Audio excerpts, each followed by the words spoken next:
Lapierre en premier. En deuxième, Olivier Lemieux. En troisième, Martin Busutil. En quatrième, Stéphanie Martin.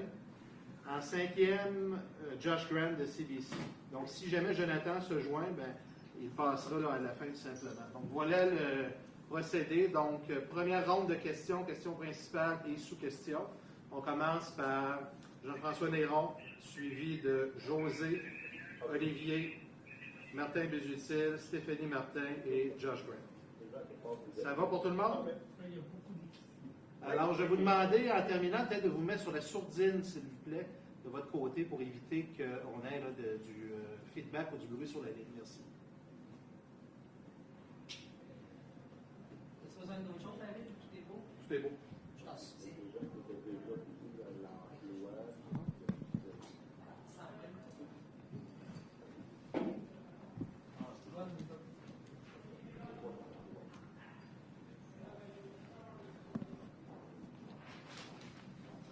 Donc, je rappelle à tous, s'il vous plaît, vous mettre en mode de sourdine jusqu'à la période de questions. Merci. Comment ça marche? C'est quoi le piton? On fait du peu spécial, cette affaire? Oui. Général, je vous encourage. Merci. Faut dégaler au moins presque. On a tiré à la courte pause, j'ai perdu. Aïe, aïe, aïe, aïe, aïe. Donc, bonjour à tous. Nous allons commencer. Donc, bienvenue à cette conférence de presse concernant l'état de situation du 24 mars sur la COVID-19. Prendront la parole aujourd'hui M. le maire Régis Labaume, accompagné de Mme Chantal Giguère, directrice générale adjointe des qualités de vie urbaine et coordonnatrice municipale de la sécurité civile. Le tout sera suivi d'une période de questions. Nous avons des journalistes présents en conférence téléphonique. Donc, le principe sera question principale et sous-question par les suite pour un premier tour. Donc, sans plus tarder, je laisse la parole à M. le maire. Merci. Alors, je vais tout d'abord dire à nos concitoyens et concitoyennes qu'on est très conscients, qu'ils sont inquiets et même très inquiets. Et comment ne pas être inquiet quand on ne sait pas de quoi sera fait demain? Évidemment, c'est un terrible sentiment et on le sent et on le sait. Chez certaines personnes, il y a même de plus en plus de détresse, particulièrement chez les personnes âgées, et aussi parmi ceux et celles qui ont perdu leur emploi dans les derniers jours. Alors nous le sentons et nous le savons. C'est une période très difficile, mais on doit se dire qu'il y aura une fin à ça. Je ne connais pas la date de la fin, mais il y aura une fin à ça et on peut pas être plus conscient et on doit répéter encore une fois comment il est essentiel de suivre les directives à la lettre du premier ministre Legault et du docteur Arruda. Ces gens-là prennent de bonnes décisions. Celles-ci sont réfléchies et surtout, elles sont basées sur la science. Et je veux de nouveau saluer leur leadership. Et la seule façon de voir la fin de cette pandémie, c'est d'être collectivement disciplinés, j'en suis convaincu. Et à la Ville, tout en espérant, tout en gérant le présent, nous travaillons aussi très fort à élaborer des scénarios possibles sur la suite des choses. Nous travaillons sur les scénarios des prochaines semaines et des prochains mois pour faire en sorte de soutenir l'économie et de redonner espoir à nos concitoyens et concitoyennes. Tout le monde dans cette organisation est à l'œuvre pour donner à la population le maximum de services de qualité malgré les circonstances difficiles. Je répète, nous sommes en contact constant avec la santé publique et les gouvernements et nous continuons à prendre des décisions basées sur la science. Et je veux rappeler à tous les dirigeants politiques du Québec et du pays, je veux leur rappeler notre solidarité parce qu'on le vit nous autres aussi sur le terrain. J'invite nos concitoyens aussi à ne pas hésiter à utiliser des services 211, 311 et 911 si vous avez besoin d'aide. Et nous souhaitons aujourd'hui faire le point sur notre gestion des derniers jours et sur l'application des directives gouvernementales sur les services essentiels. Tout d'abord, pour des raisons de non-nécessité et d'équité envers nos concitoyens et concitoyennes qui eux-mêmes ont perdu leur emploi, j'annonce que la Ville de Québec a mis à pied 2000 employés non réguliers depuis le début de la semaine dernière. 1600 personnes ont été mises à pied la semaine dernière et 400 additionnelles aujourd'hui. Les mises à pied correspondent à 27 % du total des employés de la Ville. Notre capacité technologique est impressionnante et plus du quart des employés, toujours à l'emploi de la Ville, c'est-à-dire les employés réguliers, sont en télétravail, c'est-à-dire à peu près 27 % des employés. 3200 employés sont actuellement en service essentiel et 275 de ces 3200 sont en disponibilité ou sur appel. Ça veut dire que la quasi-totalité des 5300 personnes à l'emploi de la Ville, c'est-à-dire les employés réguliers, sont au travail. Quant aux services essentiels assurés actuellement, je vais me permettre de décliner la liste. Les services essentiels assurés sont évidemment les services reliés au traitement et à la distribution de l'eau potable, les services reliés au traitement des eaux usées, de la réparation et de l'entretien essentiel des conduites d'aqueduc et d'égouts, au dégagement et à la réparation des bornes d'incendie, des services reliés à la voie publique, c'est-à-dire la sécurité du réseau routier, la réparation des nids de poules dangereux, l'entretien des trottoirs prioritaires, la pose et la réparation et de la signalisation des feux de circulation, le déneigement, le nettoyage printanier nécessaire à la sécurité routière, l'entretien et la réparation des véhicules et des équipements nécessaires au maintien des services essentiels, la collecte et le traitement des matières résiduelles, certaines réparations de bâtiments, les services informatiques de soutien, les services en matière d'habitation et de logement social, la police, le service de protection contre l'incendie, évidemment, le 911, le Bureau de la sécurité civile et l'Organisation municipale de la sécurité civile, les approvisionnements pour les services essentiels, par exemple la fourniture à obtenir en urgence, certains services juridiques, par exemple le criminel, certains services de ressources humaines, le 311, certains services communautaires, l'inspection urgente des bâtiments ou pour des raisons environnementales, le service du greffe pour le soutien à certaines activités démocratiques, certaines activités de communication, le centre de décision, évidemment, la direction générale de la Ville, la mairie, tous les élus, le transport en commun du réseau de transport de la capitale et toutes les activités jugées essentielles selon la situation. Je veux aussi dire qu'hier, on a eu des discussions avec la ministre des Affaires municipales ainsi que toute la direction du ministère et je veux les remercier pour leur capacité à prendre des décisions rapidement pour nous permettre de doter la Ville de services essentiels en fonction de nos besoins. Et ça a été possible. Je dois vous dire qu'une des inquiétudes que nous avions hier, c'était la fourniture des biens et services. Pour soutenir les services essentiels, je vous donne des exemples banals de l'acide caustique pour l'incinérateur, le traitement des cendres volantes, le chlore pour le traitement des eaux. Il y avait même une ville qui avait des problèmes parce que son fournisseur de tests pour les eaux potables avait fermé. Alors, jusqu'à date, je vais vous dire que le gouvernement a fait diligence et tout le monde travaille très bien. Toutes les consultations publiques qu'on avait jusqu'à date retardées à la fin mars sont maintenant retardées au-delà du 1er mai.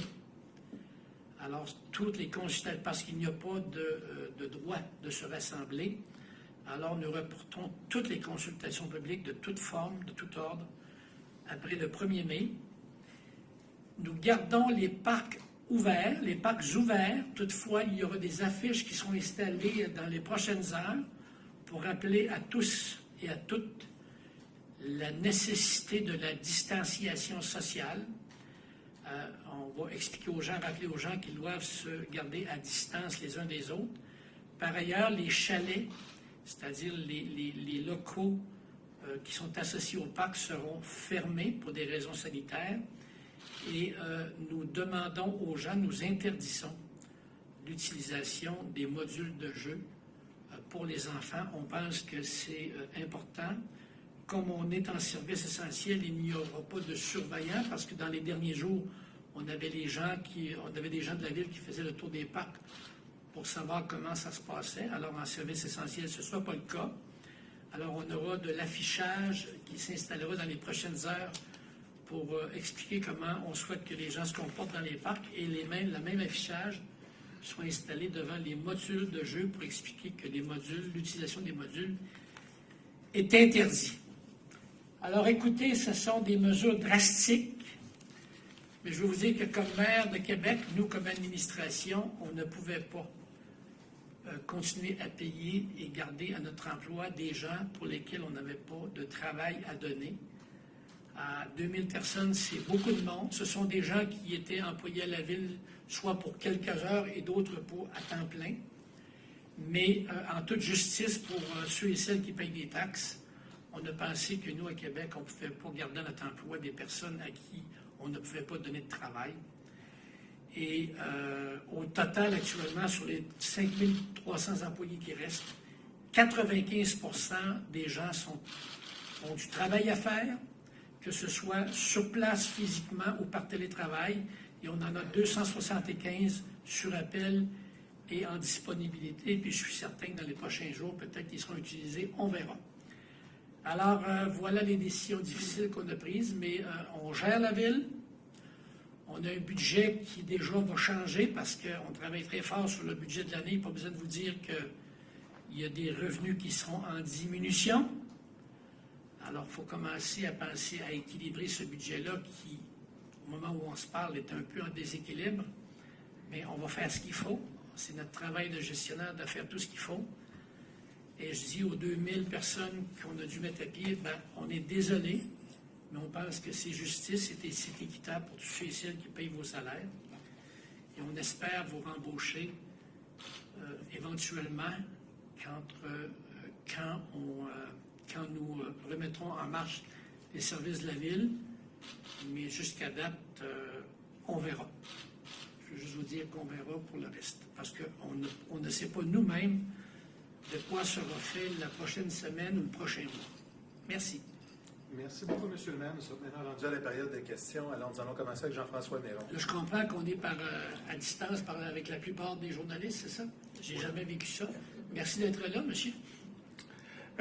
Monsieur Labaume, précision, on va débroussailler tout ça pour bien comprendre les chiffres. Tout à l'heure, vous avez dit que l'administration avait mis 1600 personnes à pied, 400 lundi, hier, donc on est à 2000, c'est ça? 1600 la semaine dernière et 400 aujourd'hui. Aujourd'hui, ouais. Donc on est à 2000. Vous avez dit, j'ai compris, 27% de l'effectif. C'est-à-dire que nous, là, ce n'est pas des ETC, des équivalents temps complet. On a 7300 employés qui vont de l'employé de bord à Exposité jusqu'aux gens qui sont à temps plein pour la ville.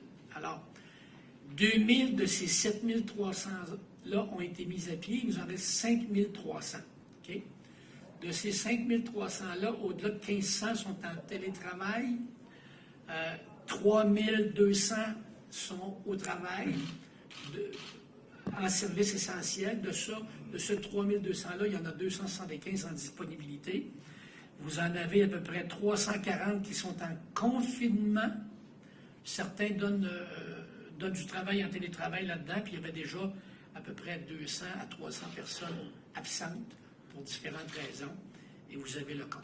Avez-vous, à votre connaissance, d'autres villes de la taille de Québec, ailleurs, qui ont procédé de la même façon déjà? Je ne crois pas. Ça peut créer un débat, on est très conscient, mais c'est notre culture de gestionnaire à Québec qui, selon nous, ont imposé ces décisions-là. Merci. Alors, nous allons passer à José Lagagnère, TVA, en conférence téléphonique. Oui, bonjour. Peut-être juste vous expliquer un peu les gens qui sont touchés là, par les mises à pied. Si c'est-tu des gens des bibliothèques, des arénas, juste faire, je ne sais pas s'il y a un portrait type là, de ces personnes-là. Alors, peut-être vous donner un petit peu, je vais vous fouiller dans mes papiers un petit peu, je l'ai ici. Alors, juste pour vous expliquer, bon, évidemment, vous avez les gens de ce qu'on appelle l'aquatique, les piscines sont fermées. Vous avez, tout ce qui concerne Expo-Cité, le centre de foire. Vous avez les gens des loisirs parce qu'on a fermé nos installations de loisirs. Vous avez des cols blancs et des cols bleus qui étaient à notre emploi, qu'on a mis à pied. Vous avez, alors c'est le genre de personnes qu'on a mis à pied, il y a évidemment, et ce sont des non-réguliers. Je vous rappelle que certains travaillaient un certain nombre d'heures par semaine à la ville. Certains étaient saisonniers, d'autres étaient à temps plein, mais ils avaient le statut de non-régulier. Il y a aussi des professionnels là-dedans, et il y a des cols blancs et des cols bleus. Merci.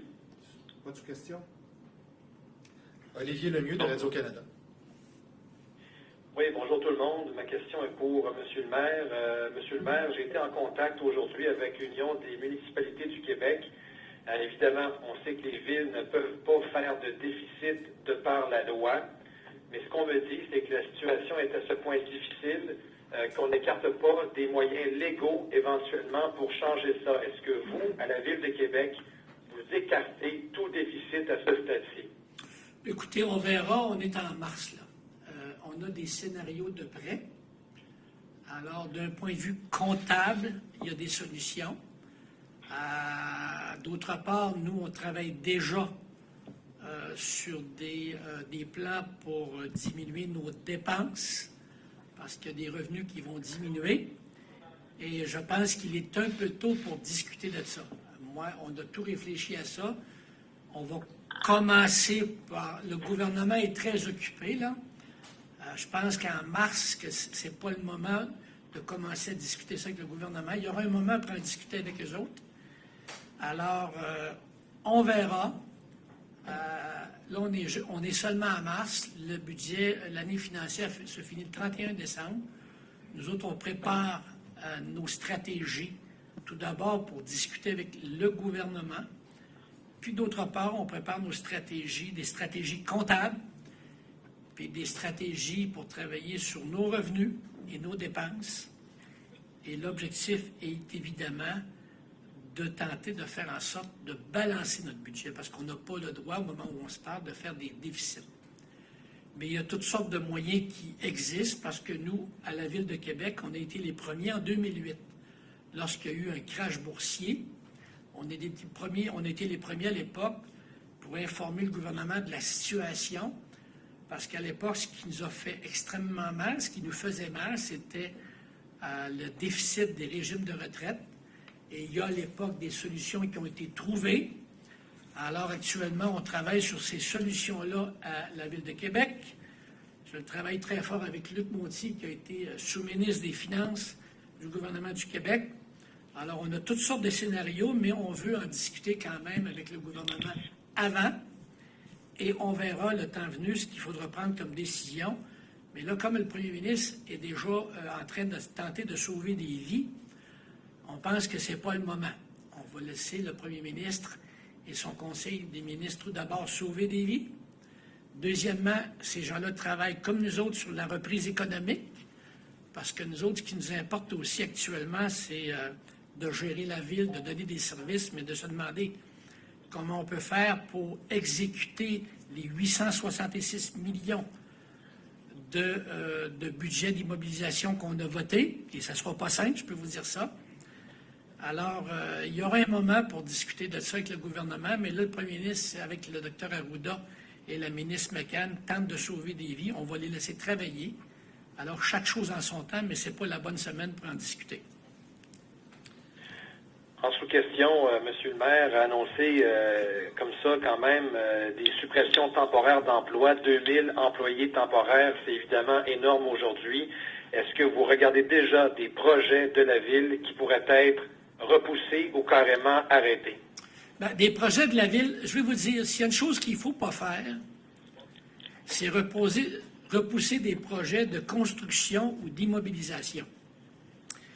Aujourd'hui, je vais vous donner un exemple. Emprunter 100 millions de dollars aujourd'hui, ça coûte... Je vais vous sortir ça pour vous montrer où on est rendu, là.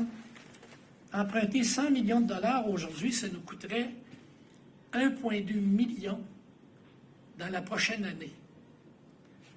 Alors, c'est vous dire comment emprunter est facile. Et ce qui va être important, puis je le répète, ce que j'ai dit la semaine dernière, ce qui est important, c'est qu'il y ait des liquidités dans le système.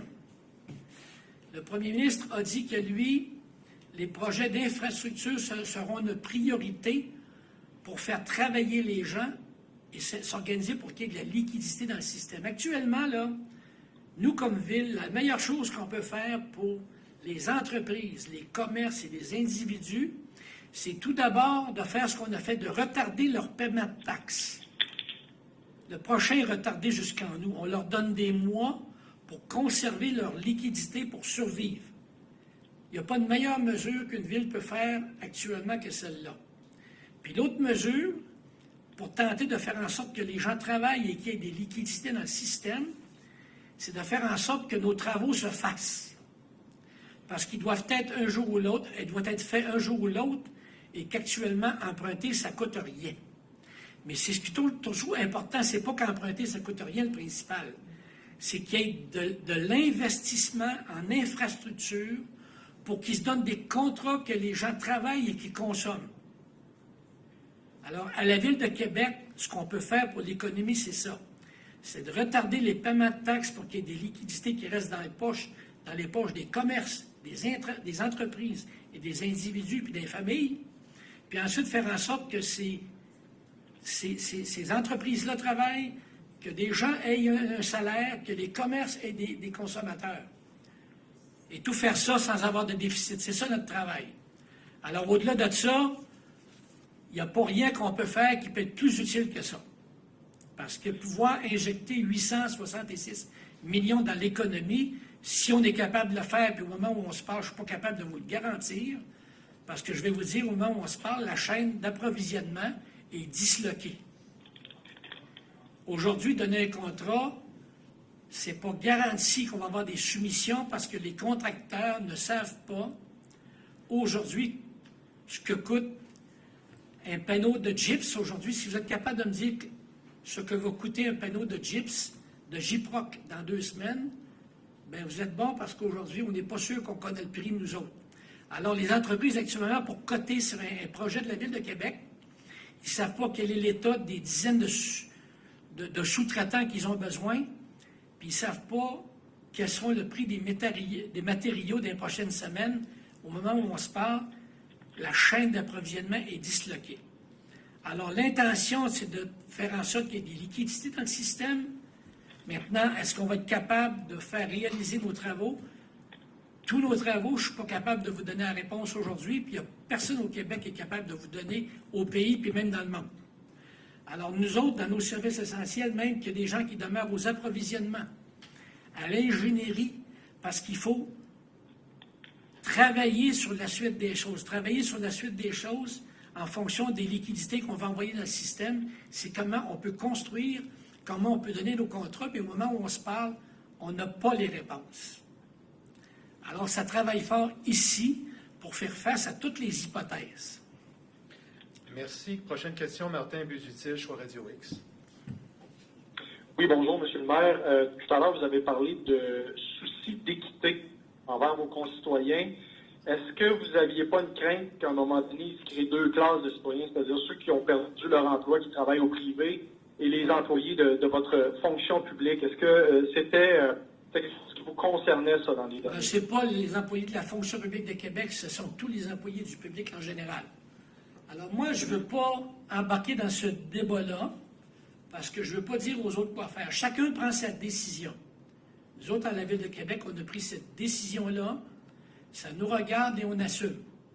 Alors, je ne veux pas embarquer dans un grand débat public versus privé, parce qu'il faut qu'il y ait encore du monde, qu'il y ait une paye, parce que si tout le monde perd sa paye, il n'y a plus personne qui va consommer, puis on va être encore encore plus dans le trou. Alors, je ne veux pas embarquer dans ce débat-là. Ce qui est important, c'est que nous, à la Ville, on pense qu'on a pris de la décision nous concernant, avec notre situation. Puis pour le reste, je laisse les gens prendre leurs décisions, mais je ne veux pas qu'on ait de l'air à faire les SMAT parce qu'on a fait ça. C'est notre décision, on assume, mais ça nous regarde, nous, la Ville de Québec. Sous question. Sous question, M. Labombe, est-ce que, à l'heure où on se parle, vous travaillez toujours sur le projet de réseau structurant? Est-ce qu'il y a eu des mises à pied au bureau de projet ou vous travaillez encore? Non, le bureau de réseau structurant, le principe, c'est est-ce que ceux qui ont de l'ouvrage travaillent? Ceux dont on n'a pas besoin, à qui on n'a pas de travail à donner, ne travaillent pas. Au bureau de projet, tout le monde a de l'ouvrage jusqu'aux oreilles. Alors, tout le monde travaille. Merci. Excusez-moi, 100%, excusez-moi, c'est vrai, 100% du bureau de projet est en télétravail actuellement. Ils sont organisés pour. Et là-dessus, justement, M. Labombe, est-ce que vous pourriez envisager certains retards ou même en télétravail, le travail avance bien? Ça va bien. Merci. Alors, prochaine question, Stéphanie Martin, Journal de Québec. Je vais continuer sur le même enjeu là, par rapport au retard appréhendé sur les gros projets à Québec, le tramway en premier lieu, mais aussi le centre de glace, le centre Saint-Roch, la bibliothèque Gabriel Roy et tous les chantiers routiers aussi là, qui doivent démarrer au printemps, M. Labombe, dans le contexte que vous venez de décrire. Est-ce que c'est pas illusoire de penser qu'on n'aura aucun retard ou délai sur tous ces gros projets-là qui étaient en France? Mais il n'y a personne qui a dit qu'il n'y aura pas de retard, là. Il n'y a personne ici qui dit qu'il n'y aura pas de retard. Il n'y a personne qui a dit ça. Je dis seulement que je n'ai pas la réponse aujourd'hui. Je ne vous dis pas, il n'y a personne qui dit qu'il n'y aura pas de retard ici. Je n'ai pas entendu ça. Moi, je ne l'ai pas dit en tout cas. Alors, pour le reste, on n'a pas la réponse aujourd'hui. On ne l'aura pas cette semaine. Il va falloir voir comment va l'économie. On n'est pas des magiciens à Québec, on n'est pas plus magiciens qu'à Trois-Rivières et qu'au gouvernement du Québec. Le premier ministre se pose la même question que le maire de Québec actuellement. Se pose la même question, le premier ministre du pays doit se poser la même question, puis je vous annonce qu'il n'y a pas de réponse. Sous question. Donc, pour vous, quel est le pire scénario que vous pouvez travailler sur des scénarios? Ben, moi, je travaille toujours sur le scénario le plus réaliste. Et je suis un gars optimiste de nature, alors il va y avoir une fin à ça, puis on va s'en sortir. Et nous autres, à la Ville, on a un plan de match, puis on va tenter de l'exécuter, si tant est que c'est possible dans l'état où est la société actuellement. Et là, c'est une réponse pas mal plus macro qui est à donner. Puis le problème, c'est que personne ne possède la réponse actuellement. Vous demanderez à n'importe quel chef d'entreprise au pays actuellement, il n'y a pas de réponse, il n'y a pas un gouvernement qui a la réponse. Alors, l'important, c'est qu'on se fasse des plans, des stratégies, qu'on prenne des décisions, qu'on se fasse plusieurs scénarios, puis qu'à un moment donné, dépendamment comment ça va de l'économie, on puisse en appliquer un ou quelques-uns. Alors, quand on vous a dit la première journée qu'on vous a rencontré, on est dans l'anticipation. Alors, on tente d'anticiper ce qui s'en vient. Anticiper, c'est-à-dire une anticipation financière. Alors, comment gérer la Ville, les finances de la Ville, en anticipant plusieurs scénarios? Comment participer à la reprise économique en anticipant plusieurs scénarios? Aujourd'hui, il y a une chose qu'on contrôle jusqu'à date, c'est notre capacité de donner des services à la population. On le contrôle jusqu'à date, espérons que ça va continuer. En passant, je veux remercier les employés de la Ville de Québec pour leur façon d'être, puis je vais prendre un anglicisme, dédié envers leurs concitoyens. Je veux remercier aussi les syndicats de la Ville. C'est pas facile. On leur annonce des décisions qui sont difficiles, mais je pense que tout le monde, en général, comprend la situation. Alors, on tente de contrôler ce qu'on peut contrôler à l'heure qu'il est, à la journée où on est. Merci. Pour finir ce premier tour de questions, j'ai une question par courriel de Mme Isabelle Porter du Journal Le Devoir qui n'a pas pu se connecter. Donc, elle vous demande qu'est-ce qu'on entend exactement par employé non régulier. Vous donner des exemples de postes, de domaines ou de secteurs visés. Mais je viens de les donner. Parfait. Je viens de les donner. Alors, deuxième tour, nous allons recommencer avec Jean-François Desron. Jean-François Desron qui est le seul qui est ici, mais qui est à distance de plusieurs Je mètres. dirais pourquoi tout à l'heure je suis ici. Revenons sur le budget que vous devez réévaluer. Quels sont les postes budgétaires de revenus que vous anticipez en baisse cette année, principalement? Écoutez, il y en a un qui est évident. Là. Je pense que le transport collectif, Rémi vous dira tantôt qu'il n'y a que 20 de la clientèle actuellement qui prend le transport collectif. Alors, il y a des revenus qu'aura pas le RTC et il y a notre part dans ces revenus-là. Je pense que les revenus d'exposité puis du centre de foire ne seront pas les mêmes, etc., etc., etc.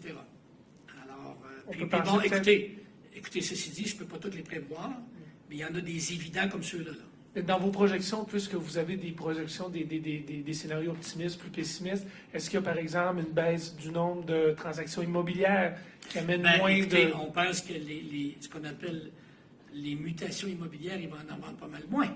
On a l'impression que cette semaine, il doit se faire un petit peu moins, dans le prochain mois, il va se faire moins de transactions.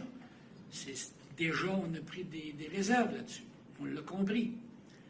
Alors, c'est un paquet de facteurs dont il faut tenir compte. Le principal problème de cette crise-là, tout le monde s'entend pour dire que c'est la durée. On ne connaît pas la durée. Si on savait que ça se termine dans 2 semaines, le problème serait moins ça réglerait notre problème. Maintenant, comme on ne le sait pas, quand on parle de scénario à long terme, on sait déjà que le fait qu'il n'y ait pas d'école, c'est un casse-tête pour les parents.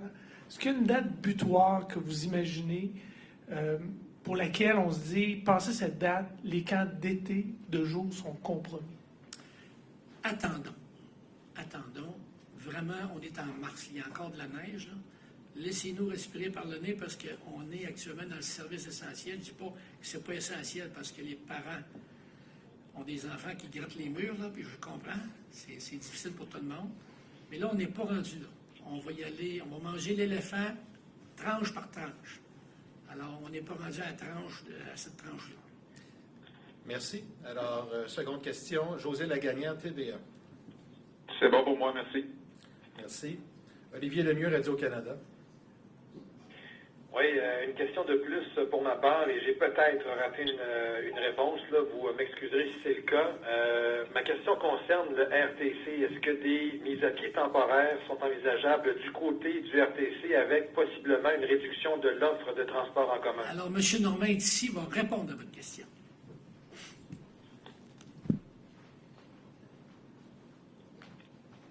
Je vous rappelle que c'est un service essentiel. Hein?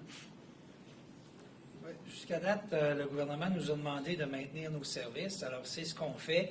Il y a toutefois à l'examen présentement un exercice qui est fait dans toutes les sociétés de transport du Québec, en concertation les unes avec les autres, pour voir s'il n'y a pas moyen de diminuer l'offre de services. Parce qu'on est à peu près à 90% présentement. Je vous rappelle qu'on a abandonné les parcours scolaires et les parcours 300 et on essaie de maintenir le plus possible pour répondre à la demande du gouvernement, mais on a à peu près 20% d'achalandage dans nos bus. Donc, c'est 5 fois moins qu'à l'habitude. Alors, on est en train d'examiner différents scénarios pour réduire le service. Est-ce que ça va induire des mises à pied?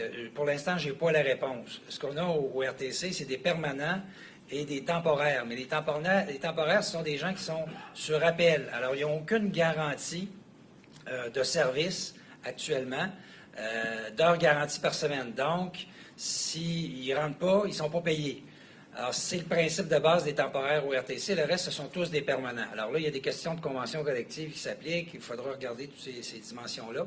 Mais on est en train d'examiner cette question-là actuellement avec les autres sociétés de transport.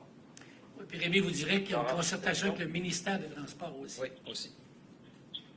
C'est ça. Alors, en sous-question, si je vous comprends bien, M. Normand, vous nous dites, dépendant de la réponse du gouvernement, il y aura peut-être réduction additionnelle de services. Et il y aura peut-être mise à pied. Est-ce que vous pouvez nous donner un peu la proportion des temporaires versus les permanents parmi les effectifs de vos chauffeurs? Je ne l'ai pas avec moi aujourd'hui. Écoutez, on n'est pas rendu là. Pour répondre. Au moment où on sera rendu là, Rémi vous donnera la réponse. Mais là, ça ne donne rien de spéculer pour l'instant. OK, merci. Alors, merci beaucoup, M. Martin Busutil, Choix Radio X. Oui, dernière question pour ma part, M. Labonde. Du côté de Lévis, tout à l'heure, on a annoncé qu'on offrirait des prêts aux entreprises pour les aider à avoir des liquidités à court terme. Bon, le maire exclut pour l'instant là, une pause pour la taxation des entreprises, mais est-ce qu'il y a d'autres choses qui pourraient s'en venir du côté de Québec pour soulager à court terme les entreprises qui se voient obligées de fermer pour les 3 prochaines semaines? Écoutez, nous autres, notre changement de date pour les taxes, ça permet actuellement en moyenne 325 millions de liquidités additionnelles. Alors, à Lévis, ils mettent 1 million. Bon, peut-être qu'ils pensent que c'est important. Nous, on pense que c'est préférable de reculer le paiement des taxes parce que ça met des centaines de millions de liquidités dans le système. Il n'y a rien de plus payant que ça actuellement pour tenter de garder un peu l'économie en vie. Là. On ne peut pas faire mieux que ça. Le reste, ça serait des détails inutiles. Là. Sous question? Semblerait-il, c'est ce que le maire de Lévis nous disait, qu'il y aurait peut-être des discussions à ce niveau-là à l'UMQ, c'est-à-dire d'uniformiser une stratégie pour toutes les municipalités du Québec, pour les commerçants, pour les résidents. Est-ce que vous êtes au courant d'une initiative? Non, mais il y a des discussions à l'UMQ, mais nous, regardez, je suis solidaire de l'UMQ, mais moi, j'ai la 2e plus grosse ville du Québec, et pour les prêts de 50 000 et moins, parce que le gouvernement garantit des prêts ou fait des prêts de 50 000 et plus. On a signifié, nous autres, la Ville de Québec, au gouvernement, qui devrait peut-être accepter aussi de faire des prêts de 50 000 et moins. Alors, je pense que ces discussions-là peuvent être pas mal plus payantes que nous autres même commencer à jouer au banquier. Là. Ça ne donne rien de faire ça. Ce qui est important, c'est de retarder le paiement des taxes pour laisser des liquidités et mettre en branle nos 866 millions d'investissements pour qu'il y ait des liquidités. Il n'y a rien qui va arriver avec ça que de mettre 2-3 millions dans un programme. Pour nous autres, c'est inutile. Là. Merci. Stéphanie Martin, Journal de Québec. Oui, je reviens sur les chantiers, mais routiers cette fois-ci. On a parlé il n'y a pas si longtemps de Hochelaga, par exemple, qui devait commencer à la mi-avril avec la route de l'Église. Par exemple, sur Henri IV, ça vient d'être arrêté. Est-ce que de votre côté, vous devez envisager aussi de reporter ce chantier-là? On va vous informer on sera certain de ce qu'on pourra dire. Alors, on fait des mises à jour sur les plus gros chantiers, ceux qui viennent le plus rapidement, mais on vous informera quand on aura la vraie réponse, mais la bonne. Alors, au moment où on se parle, on n'a pas les réponses à ça. Combien de grands chantiers comme ça sont en ce moment dans une espèce de vide là, en attendant les réponses que vous attendez? Bien, vous avez le programme d'investissement quinquennal, regardez-le, et c'est là-dessus qu'on questionne tout ça actuellement. On se demande lesquels, dans ces 860, quels chantiers des 866 millions d'investissements pourront démarrer le plus rapidement possible. Alors, c'est là-dessus qu'on travaille, mais on n'a pas la réponse parce que la réponse ne nous appartient pas. Nous, on a l'argent qu'il faut, on est équipés pour superviser tous ces travaux-là. Le reste, c'est une question, je le répète, là, c'est la chaîne d'approvisionnement. À quel niveau cette chaîne d'approvisionnement-là est-elle disloquée? C'est la réponse que la question que tout le monde se pose actuellement, et on n'a pas la réponse. Merci. Alors, nous avons fait le tour pour le deuxième tour de questions. J'ai vu Jean-François Néron, on avait une dernière. Nous allons faire des questions en anglais après. Oui, vous avez déposé un dernier budget, 1 milliard 550 millions. Parmi les scénarios qui sont évoqués avec la baisse des revenus possibles, c'est quoi la fourchette de diminution en pourcentage? Beaucoup trop tôt, là. Regardez, on travaille pour balancer le budget. Alors, c'est toujours notre objectif. Nous autres, on travaille en fonction de balancer le budget. Alors, on est en mars, là, on est 3e mois de l'année, puis il y en a 12 dans l'année. Laissez-nous travailler, ça fait une semaine qu'on est dans cette crise-là. Pas besoin de vous dire qu'on n'a pas que les réponses, mais on est responsable, puis on espère qu'on a un peu de talent. Merci. Alors, pour les questions en français, est-ce que nous avons d'autres questions complémentaires? C'est beau pour tout le monde. Alors, les questions en anglais, Josh Grant de CBC. Bonjour tout le monde. Bien. Mr. LeBaume, can you just explain in English for me what you're saying you have to lay off 2,000 employees from the city of Quebec. Obviously, that's a very difficult decision. Can you explain why you made that decision and what the consequences of that are for people who work for Quebec? But first of all, it's a question: do we have some work for them? So we didn't have any work for them. So, and the other thing is, it's a question of equity. We have thousands of people that are paying taxes that are losing their job. So based on that, how can we keep people? How can we keep paying people without work for them? I mean, based on that, we decided that in terms of equity, that was normal to make sure that we would keep the people that could work for the people, keep the people for whom we had work to do. So I think it's fair. So this is our decision. We're not going to question what other city would do, but that is based on that, on equity. So, question? And you talked a lot about how the supply chain is dislocated or broken right now. What are the challenges that the city is facing with all of these massive infrastructure projects that you had planned, like the tramway and other construction projects that were supposed to be happening in the spring and summer? What are the challenges you're facing right now? Well, the thing is, what is the state of the economy right now? Actually, we don't know. So we have a lot. Let's say we have hundreds of millions that are planned for investment, but yet we cannot tell you when we're going to be able to start to invest. And the question: what is the price of wood actually right now? What is the price of the means? We don't know.